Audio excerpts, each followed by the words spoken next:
সমুদ্র আমার সবসময় ভালো লাগে, কারণ সমুদ্রের এই বিশালতায় যা দেখতে পেয়েছি যতবার, তা অন্য কোথাও দেখিনি। এত এত উদার, সমুদ্রর মতো এত বিস্তর, এটা আসলে সমুদ্রকে না দেখলে, সমুদ্রের সামনে না দাঁড়ালে আপনি কখনো উপলব্ধি করতে পারবেন না।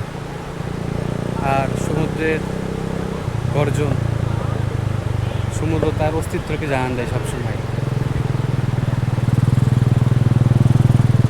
কক্সবাজার আমার ভালো লাগার একটা অন্যতম জায়গা। আমি আমাকে অনেকেই বলছে দীঘা ঘুরতে যাও, অন্য কোথাও ঘুরতে যাও। আমি ইন্ডিয়াতে অনেকবার ঘুরেছি, কিন্তু সমুদ্র যখন দেখবো তখন আমি বাংলাদেশের সমুদ্র দেখবো, আমি দীঘায় যাব না। তবে আমার স্বপ্ন আছে আমি একটু গোয়াতে যাবো একদিন, গোয়ার সমুদ্র সৈকত অনেক সুন্দর, সেটা দেখতে যাবো।